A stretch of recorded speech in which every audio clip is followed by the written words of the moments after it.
ಈ ಹೆಂಗ್ ಕಂಡಿಡಿಯೋದು ಅಂತ ಹೇಳ್ಬಿಟ್ಟು ಅಪ್ಪ ಏನ್ ಮಾಡೋರೆ ಬುರ್ಕ ಹಾಕೊಂಡು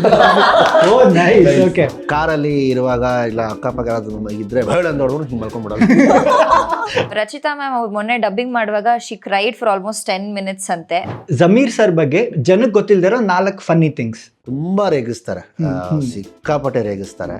ಆಮೇಲೆ ಅವರು ಹೋಟೆಲ್ದಲ್ಲಿ ಇದ್ರೆ ಊಟ ಆದ್ಮೇಲೆ ಅವ್ರು ವಾಕಿಂಗ್ ಕಂಪಲ್ಸರಿ ಮಾಡ್ಲೇಬೇಕು. ಆ ಹೋಟ್ಲಲ್ಲಿ ಸ್ಪೇಸ್ ಏನಿರುತ್ತಲ್ಲ ಮೇಲೆ ರೂಮ್ಸ್ ಆಚೆ, ಅಲ್ಲಿ ಏನ್ ಮಾಡ್ತಾರೆ ಬೆಲ್ ಹೊಡಿಯೋದು ಮಾಡೋದಲ್ಲ, ತುಂಬಾ ಜನಕ್ಕೆ ಇದ್ ಮಾಡ್ತಾರೆ. ಆಮೇಲೆ ಈ ತರ ತರ್ಲೆ ಅಂದ್ರೆ ಸಿಕ್ಕಾಪಟ್ಟೆ ಮಾಡ್ತಾರೆ ಅವರು. ಅಯ್ಯೋ ಸಿಕ್ಕಾಪಟ್ಟೆ. ನಿಮ್ಗೆ ಯಾವತ್ತಾದ್ರೂ ಕಾಲಲ್ಲಿ ಇರುವಾಗ ಇಲ್ಲ ಅಕ್ಕಪಕ್ಕ ಯಾರಾದ್ರೂ ಇದ್ರೆ ಬೇಡ ಅಂತ ನೋಡ್ಕೊಂಡು ಹಿಂಗೆ ಮಲ್ಕೊಂಡ್ಬಿಡೋದು. ನಮ್ದು ಟ್ರಾವೆಲ್ಸ್ ಬಿಸ್ನೆಸ್ ಅಲ್ವಾ, ಸೊ ಅದೇನಾಗ್ತಾ ಇತ್ತು, ಇಲ್ಲಿಂದ ಫಾರ್ ಎಕ್ಸಾಂಪಲ್ ಈಗ 50 persons ಕೆಪಾಸಿಟಿ ಅಂತ ಅನ್ಕೊಳ್ಳೋಣ. ಸೊ ಇಲ್ಲಿಂದ ಒಂದು 30 ಜನ ಹೋಗ್ತಾರೆ ಟಿಕೆಟ್ ಬುಕ್ ಮಾಡ್ಕೊಂಡು ಹೈದರಾಬಾದ್ ಅಂತ ಅನ್ಕೊಳ್ಳೋಣ. ಹೈದರಾಬಾದ್ ಇಳಿಯುವಾಗ 50 ಜನ ಅಂತೆ. ಇದು ಹೇಗೆ ಸಾಧ್ಯ ಇದು ಅಂತ ಅವ್ನು ಡ್ರೈವರ್ ಏನು ಮಾಡ್ತಿದ್ದೆ, ಮಧ್ಯದಲ್ಲಿ ನಿಲ್ಲಿಸ್ಕೊಂಡು ಕೆಲವೊಂದು ಕಂಟಿನ್ಯೂಸ್ ಅಂದರೆ ಫ್ರೀಕ್ವೆಂಟ್ ಟ್ರಾವೆಲರ್ಸ್ ಇರ್ತಾರಲ್ಲ ಅವ್ರ ನಂಬರ್ಗಳು ಎಕ್ಸ್ಚೇಂಜ್ ಮಾಡಿಕೊಂಡು 1000 ರೂಪಾಯಿ ನಿಂಗೆ ಕೊಡ್ತೀನಿ, 500 ರೂಪಾಯಿ ನನಗೆ ಕೊಡಿ, ನಾನು ನಿಮಗೆ ಪಿಕಪ್ ಮಾಡಿ ಹೋಗ್ತೀನಿ ಅಂತ ಹೇಳಿ. ಸೊ ಆವಾಗ CCTV ಕಾಲ ಇರಲಿಲ್ಲ. ಈ ಹೆಂಗೆ ಕಂಡಿಡಿಯೋದು ಅಂತ ಹೇಳ್ಬಿಟ್ಟು ಅಪ್ಪ ಏನು ಮಾಡೋರೆ ಬುರ್ಕ ಹಾಕೊಂಡು ಪ್ಯಾಸೆಂಜರ್ ಥರ ಹೋಗಿ ಆಮೇಲೆ ಅವನ ಕೆಲಸದ ಆಚೆ ಹಾಕಿದ್ದು.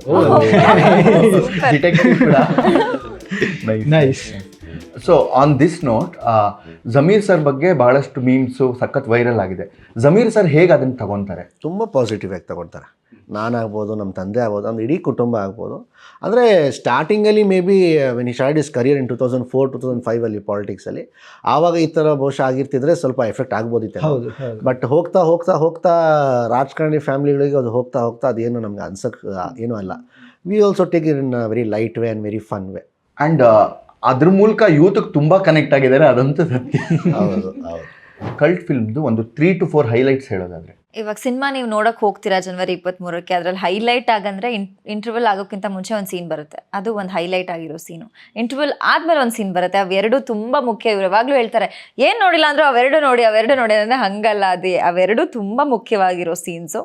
ಅಂದರೆ ಒಂಥರ ಇವ್ರ ಎಮೋಷನ್ಸ್ ಇರ್ಬೋದು, ನನ್ನ ವೇ ಆಫ್ ಆ್ಯಕ್ಟಿಂಗ್ ಇರ್ಬೋದು, ತುಂಬ ಜನಕ್ಕೆ ಕನೆಕ್ಟ್ ಆಗುತ್ತೆ, ಎಮೋಷ್ನಲಿ ಕನೆಕ್ಟ್ ಆಗ್ತಾರೆ. ಸೊ ಅವೆರಡು ತುಂಬ ಹೈಲೈಟ್.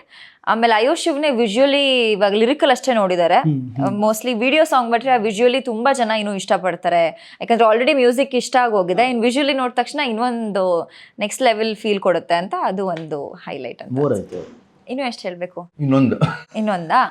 ಇನ್ನೊಂದು ರಚಿತಾ ಮ್ಯಾಮ್ ಅವ್ರು ಮೊನ್ನೆ ಡಬ್ಬಿಂಗ್ ಮಾಡುವಾಗ she cried for almost 10 minutes ಅಂತೆ, seeing her own scene when she was dubbing. ಅವ್ರು ಯೂಶ್ವಲಿ ಡಬ್ಬಿಂಗ್ ಕಮ್ಮಿ ಮಾಡೋದು ಸೆಲೆಕ್ಟಿವ್ ಸಿನಿಮಾಗೆ ಮಾಡ್ತಾರೆ ಅಂತ ಗೊತ್ತಾಯ್ತು ನನಗೆ. ಸೊ ಅವ್ರು ಈ ಸಿನಿಮಾಗೂ ಡಬ್ಬಿಂಗ್ ಮಾಡುವಾಗ ಅವ್ರ ಸೀನ್ ನೋಡಿ ಅವರೇ ಎಮೋಷ್ನಲಿ ಹತ್ತಿದ್ದಿಂಟು ಮೋಸ್ಟ್ಲಿ ಆ ಸೀನ್ ಜನಕ್ಕೆ ಡೆಫಿನೆಟ್ಲಿ ಕನೆಕ್ಟ್ ಆಗುತ್ತೆ.